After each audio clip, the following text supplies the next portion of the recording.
yang ada di dalam museum ini terlihat kayak ada sesuatu yang terbang. Dia berbentuk lingkaran, terbang dari atas ke bawah, nempel di sebelah sini. Jadi kayak ya apa ya itu isinya atau apa gitu yang terbang balik ke gelang itu. Mungkin kalau di era sekarang ini teman-teman itu mungkin gelangnya dolan gitu, main dulu itu terus pagi pulang gitu ya. Bisa jadi. Halo teman-teman, selamat datang di podcast kami di Ngobris, ngobrol seputar situs dan museum. Kali ini kita akan membahas tentang situs Sumur Gumuling yang berada di daerah Pleret. Perkenalkan, saya Yusuf, pembawa acara dan tuan rumah nih yang punya Ngobris. Dan di sini sudah hadir narasumber kita, Om Han. Selamat datang Om Han. Ya, Bagaimana kabarnya Om Han? baik Om. Om Han ini adalah seorang arkeolog yang fokus pada pengembangan permusiuman dan situs-situs yang ada di Jogja. Bagaimana pengalamannya selama ini Om Han menjadi arkeolog dan peneliti tentang museum-museum dan situs di Jogja? Ya, kalau temuan-temuan di Jogja itu memang banyak sekali Om. Saya banyak menemukan teman-teman arkeolog di Jogja ini memang cukup banyak. Antara lain dari masa prasejarah itu sudah ada, masa klasik ada, masa kolonial ada, masa Islam apalagi Om, karena memang Jogja ini besar dari Keraton Ngayogyakarta Hadiningrat. Kalau tugas arkeolog sendiri nih Om, kita kan nggak banyak tahu arkeolog sih apa sih tugasnya gitu, main aja tok apa gimana gitu Om?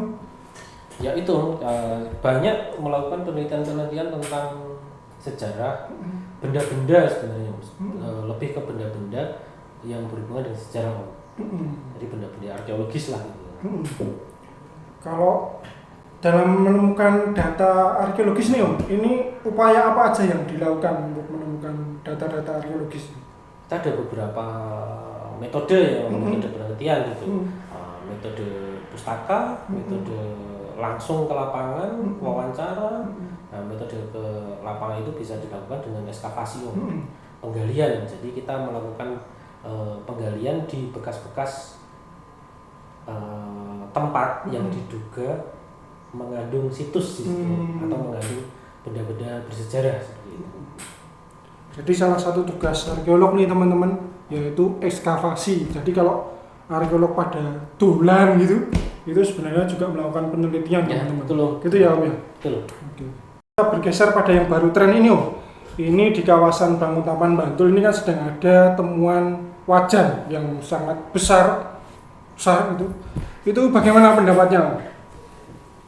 Kalau wajan itu memang temuan yang sungguh fenomenal ya Om.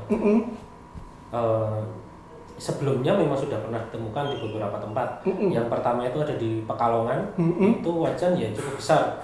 Terus yang kedua temuan di Purworejo belum lama ini, tahun 2000-an itu Om. Terus yang sekarang ini temuan di Bantul ini yang terbaru memang cukup besar.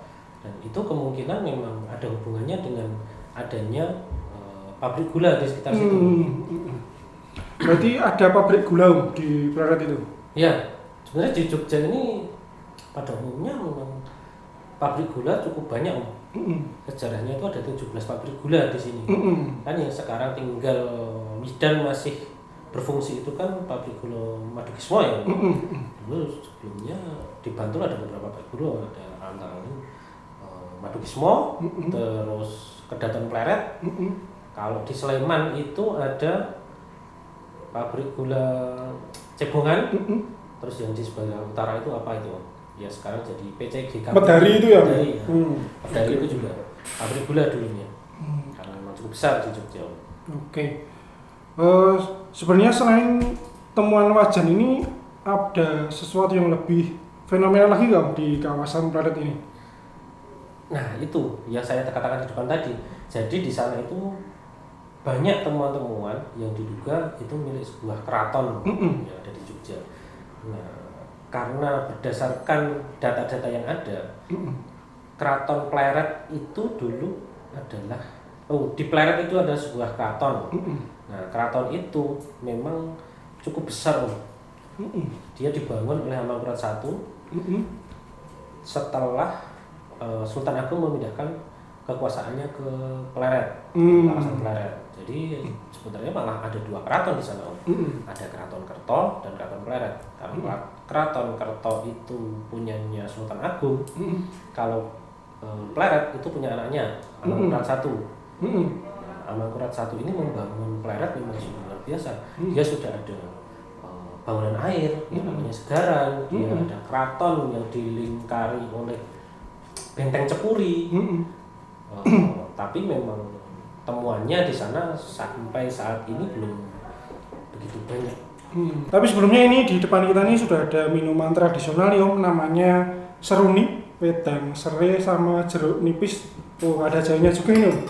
Monggo Om, kita sambil untuk minum-minum dulu biar lebih enak gitu ngobrolnya. Seger Om.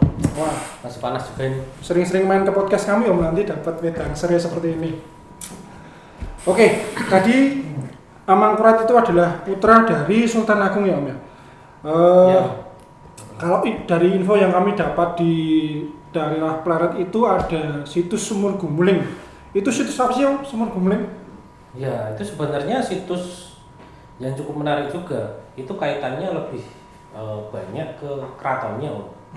Jadi memang di sana itu ada keraton besar. Nah, Sumur Gumuling itu sebenarnya ada di dalam keraton itu sendiri. Dia di sebelah barat, berdasarkan peta yang ditemukan itu, dia berada di sebelah barat Masjid Suronatan yang ada di dalam keraton sendiri. Walaupun sebenarnya di sana ada masjid yang cukup luas, yang cukup ya kalau seperti keraton yang sekarang itu Masjid Agung itu ada. Terus yang di dalam itu ada Masjid Suronatan, itu masjid khusus untuk lingkungan keraton. Nah ini Sumur Gumuling ini sebenarnya ada di sebelah baratnya dari Masjid Suronatan itu. Oke. Kalau dari segi fungsi Om, Sumur Gumuling itu fungsinya untuk apa? Kalau fungsi kita menemukan data-data itu untuk melakukan jamasan pusaka keraton waktu itu. Jadi kalau misalnya di bulan Suro ada jamasan mencuci pusaka, itu dipusatkan di sumur ini, Sumur Gumuling ini. Memang sampai saat ini Sumur Gumuling ya masih cukup baik kondisinya Om. Apalagi sekarang di sana kan sudah dibangun sebuah museum, Museum Sejarah Purbakala Pleret, tepatnya ada di Sumur Gumuling itu Om. Oke. Kalau dari perbedaannya nih Om, dari Sumur Gumuling ini sama sumur-sumur zaman sekarang ini bedanya yang paling khas apa Om? Dari segi apa namanya itu bangunannya, dari segi apa namanya konstruksinya. Kalau sumur-sumur yang sekarang itu kan lebih banyak menggunakan bis beton ya. Kalau di sana itu dulu memang menggunakan bis sama bis, tapi bis yang ada di sana itu menggunakan lempung, jadi kayak batu bata itu. Nah, itu di bagian atas dan di bagian bawah itu diperkuat lagi dengan batu bata, tapi bukan kotak-kotak seperti yang sekarang. Itu bentuknya lengkung, ada batu bata yang lengkung dikhususkan untuk sumur itu. Itu di situ. Kalau dari catatan kami yang salah satunya ini begini Om, ada cerita bahwa situs Sumur Gumuling ini dapat menghubungkan ke sampai Laut Selatan. Ini gimana menurut penelitian, apakah sudah terbukti atau gimana Om? Kalau dari penelitian yang ada untuk yang lebih seperti itu saya kira enggak Om. Jadi memang di sana itu Sumur Gumuling ya seperti sumur apa adanya sekarang untuk mengambil air. Dan dari temuan waktu 2017 di sana kan sumur sempat kering, jadi dalamnya itu nggak lebih dari 2 meter, nggak lebih 2 meter, dan itu bawahnya juga sudah lumpur, air bercampur lumpur yang ada di sana, nggak ada yang namanya lubang sampai ke Laut Selatan, itu kita belum pernah menemukan. Okay. Kalau seperti penelitian ilmiahnya seperti itu ya, mungkin yang dari masyarakat ini mengetahuinya mungkin dari jalur supranatural mungkin ya, bisa ya. Nembus kayak cerita dari Taman Sari itu. Ya kalau dari cerita misteri, cerita spiritual seperti itu memang beberapa kali sempat ada sih. Jadi pengunjung-pengunjung yang berkunjung ke Sumur Gumuling itu mereka menceritakan kalau di sana itu dikelilingi ular besar. Sumurnya itu? Ya, sumurnya itu di sana ada kanan kiri ada ular besar. Terus ada yang mengatakan juga mereka sering didatangi oleh orang berpakaian adat Jawa itu. Jadi yang menggunakan belangkon, menggunakan pakaian lurik, dan didampingi sama 2 macan di kanan kiri. Nah, entah itu benar atau tidak, itu cerita yang sudah berkembang di masyarakat. Oke, tentunya itu juga nanti bisa menjadi bahan penelitian para teman-teman arkeolog ya. Bisa. Itu nanti bisa dibuktikan secara ilmiah maupun itu sebagai cerita yang sudah berkembang di masyarakat, tapi itu menarik bagi masyarakat memang. Kalau kita mau ke situs Sumur Gumuling nih Om, ini gimana caranya? Apa tinggal masuk aja atau gimana? Kalau sana sih gratis ya tiap hari, karena itu kan masuk di dalam kawasan museum sejarah Purbakara Pleret. Jadi di sana juga sudah ada pemandunya yang memandu mana sih yang namanya Sumur Gumuling itu ada di sana. Nah, ini bisa langsung menghubungi aja ke teman-teman, itu gratis. Gratis teman-teman kalau kita mau main ke sana. Oke Om Han, ini kan kita sedang ngobrol tentang Sumur Gumuling. Sejarah Sumur Gumuling sendiri itu bagaimana Om Han? Ya, kalau dari sisi sejarahnya sih seperti yang saya katakan tadi, jadi memang itu situs yang ada di dalam sebuah keraton, Keraton Pleret. Nah, setelah itu Sumur Gumuling memang tetap masih ada walaupun keraton yang di sana sudah hancur.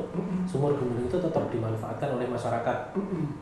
Pada awalnya dulu waktu ya tahun 60-70-an itu di sana hanya sebuah bangunan kecil. Jadi masyarakat menggunakan itu agar airnya aman dari kotoran. Ya dibangun sebuah bangunan kecil seperti cungkup gitu. Seperti cungkup gitu ya. Seperti cungkup itu. Nah, setelah BPJB masuk, ternyata itu dilakukan penelitian, ternyata di sana memang sebuah situs bisa dikatakan situs gitu loh, karena mewakili pada masa tertentu yaitu masa Amangkurat I. Akhirnya di tahun 2004 itu di sekelilingnya dibangun museum untuk memperingati bahwa di sana itu sebuah keraton, adanya sebuah keraton besar gitu. Oke, kalau dari sisi arkeologi nih, bagaimana upaya untuk pelestarian dan pemanfaatan situs Sumur Gumuling ini agar tetap lestari? Ya, dari awalnya memang kalau sebuah cungkup itu sebenarnya sudah mewakili untuk pelestarian. Satu untuk pelestarian sumurnya itu sendiri dan pelestarian untuk airnya, biar airnya bisa digunakan oleh masyarakat dan sumurnya tidak rusak, karena ada penanda itu juga. Di tahun 2004 itu udah dibangun museum, ya memang lebih bagus di sana kondisinya sampai sekarang. Sudah dibikin bangunan yang cukup megah juga di sana. Jadi pengunjung kalau ke sana melihat Sumur Gumuling itu bukan Sumur Gumuling yang kayak berhantu gitu, tapi memang Sumur Gumuling yang sudah milenial gitu. Ya. Oke. Berarti dengan adanya bangunan museum sendiri itu sudah bagian dari upaya pelestarian dan pemanfaatan dari situs Sumur Gumuling itu sendiri ya. Oke nih Om Han, di era saat ini nih gimana sih apa yang bisa dilakukan oleh para remaja milenial itu untuk memanfaatkan situs-situs yang ada di Jogja? Salah satunya situs Sumur Gumuling ini Om. Ya, kalau remaja sekarang ini kan paling suka bikin konten-konten video gitu. Nah, di situs-situs ini banyak yang bisa dieksplor, mulai dari sejarahnya, mulai bangunan-bangunannya yang sangat estetik. Mereka bisa mengambil gambar-gambar di sana dan itu menjadi nilai lebih kalau kita memiliki anak muda yang paham tentang sejarah gitu. Oke. Ini jadi pesan Om Han ini buat para milenial. Kalau mau bikin vlog, reel, story gitu, jangan hanya makan makanan yang enak gitu, foto-foto gebetan gitu, betul. tapi juga ayolah angkat juga situs-situs yang ada di Jogja, kita kenalkan sebagai bagian dari kebanggaan terhadap budaya bangsa gitu ya Om. Betul Om. Ya. Oke Om Han. Jadi situs Sumur Gumuling ini kan bagian dari sebuah keraton ya, atau kerajaan. Tentunya kalau sebuah kerajaan itu kan bangunannya sangat kompleks, tidak hanya Sumur Gumuling sama alun-alun katakanlah. Kalau dari kawasan Pleret ini sendiri Om Han, ini ada apa aja sih selain Sumur Gumuling? Di sana banyak Om, karena memang itu sebuah keraton yang besar dan lengkap. Di sekeliling museum itu juga sudah dilakukan penelitian dari tahun 76, itu memang banyak temuannya, antara lain kayak Masjid Agung yang saya katakan tadi, itu luasnya 40 meter kali 40 meter. Saat ini memang tinggal reruntuhannya saja, tapi masih bisa dilihat bahwa itu sebuah masjid. Kita mendapatkan mihrab di sana, tempat sholat imam itu masih ada. Terus umpak-umpak yang untuk menyangga soko-soko yang ada di masjid itu juga masih ada. Selain itu sebuah makam, ada sebuah makam yang ada di atas bukit, itu makam permaisurinya Amangkurat I. Yang di bukit itu ya? Ya, yang di bukit itu. Sebenarnya itu juga ada dua kawasan. Satu Sendang Moyo yang rencananya itu untuk makam Ratu Malang, istrinya Amangkurat itu. Tapi memang karena di sana keluar air setelah digali untuk makam itu, akhirnya dipindahkan ke sebelah bawahnya. Nah, itu masih ada sampai sekarang, dan makam itu masih lestari sampai sekarang. Nama situsnya apa itu? Itu namanya situs Ratu Malang. Ratu Malang. Oke. Ya. Selain itu ada temuan terbaru ini, kita menemukan benteng. Jadi benteng Cepuri yang sisi timur itu kita sudah membukanya. Bukan kita, tapi arkeolog sudah membuka situs itu untuk bisa dimanfaatkan oleh masyarakat. Jadi mencari data, mencari untuk berwisata gitu masih sudah bisa di sana. Selain itu ada situs Kerto yang dulu miliknya keraton, miliknya Sultan Agung. Itu masih ada bekasnya, walaupun itu hanya umpak dengan ukuran yang cukup besar, itu masih ada di sana. Ya, dan masih banyak lagi sih Om yang kita harus meneliti tentang Keraton Pleret ini. Oke, berarti selain di kawasan Pleret atau situs Sumur Gumuling ini masih banyak temuan tinggalan arkeologis. Di antaranya tadi ada masjid, ya, ada situs makam, terus ada situs juga Keraton Kerto. Ya. Jadi teman-teman kalau mau main ke yang baru viral nih di temuan wajan itu, jangan lupa ke situs Pleret karena di situ juga ada temuan yang sangat spektakuler ya Mas. Itu temuan apa ya Mas, spektakuler itu? Kalau temuan itu keris Bu. Oh keris? Ya, keris itu dulu ceritanya ditemukan di sebelah barat Masjid Agungnya. Memang kerisnya sudah tidak lengkap sih Bu, tapi kita bisa mengetahui bahwa itu keris yang cukup bagus gitu ya. Itu sekarang ada disimpan di Museum Sejarah Purbakala Pleret. Ya, memang sudah dikonservasi sedemikian hingga memang seperti itu adanya Om. Kalau saat ini nih Om, kalau kerisnya sendiri itu gimana cara nampilin ke masyarakat biar tahu kalau ini tuh keris bentuknya seperti ini gitu? Oh iya, kalau di Museum Pleret itu memang keris ditampilkan dalam bentuk hologram. Jadi memang ada keris asli di dalam, terus pihak museum itu membangun sebuah wadah gitu ya. Jadi kita bisa menceritakan, wadah itu bisa menampilkan bagaimana sih bentuk asli dulu keris yang ada di sana, yang belum rusak itu seperti apa, itu ada di sana. Jadi kayak rekonstruksi ulang gitu. Rekonstruksi ulang. Ya. Kalau kerisnya sendiri nih Om, itu kira-kira itu pada masa apa ya? Kalau kerisnya sendiri itu dari masa Sultan Agung Om. Sultan Agung itu keris Sapu Inten namanya. Sapu Inten ya. Ya. Padahal kita kalau tahu Sapu Inten itu hanya di cerita ya, padahal itu ada sebenarnya keris Ya, itu. ada. Yang ngomongin soal museum juga nih Om, di sana sebenarnya nggak hanya ada keris, tapi kita punya umpa-umpa itu dari sekitar Pleret itu Om. Jadi Pleret itu dulunya sebuah keraton dan banyak tinggalan-tinggalan yang masih ada sampai sekarang. Ada umpa, ada komboran kuda. Komboran kuda itu tempat untuk makan kuda. Gitu. Nah, dulu pernah ada juga yang lebih fenomenal Om. Itu temuan gelang. Temuan gelang. Ya, temuan gelang di sana. Yang itu memiliki cerita spiritual yang agak Fenomenal gitu. Jadi pernah nih, ya nggak malam sih pagi, museum sudah buka. Di sana ada CCTV yang ada di dalam museum ini terlihat kayak ada sesuatu yang terbang. Dia berbentuk lingkaran, terbang dari atas ke bawah, nempel di sebuah gelang. Jadi kayak ya apa ya itu isinya atau apa gitu yang terbang balik ke gelang itu loh. Seperti itu ceritanya. Mungkin kalau di era sekarang ini teman-teman itu mungkin gelangnya dolan gitu ya, main dulu itu terus pagi pulang gitu ya. Bisa jadi gitu. Tapi menarik itu cerita tentang cerita gelang yang fenomenal itu.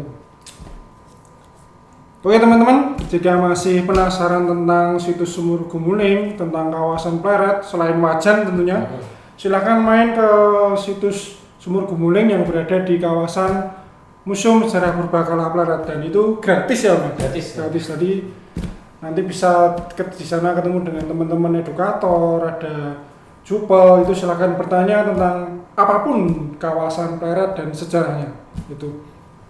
Terima kasih Oman atas waktunya. Sampai bertemu lagi di kesempatan yang lain, dan jangan lupa follow dan subscribe teman-teman. Sampai jumpa lagi di Ngobris selanjutnya, ngobrol seputar situs dan museum. Sampai jumpa.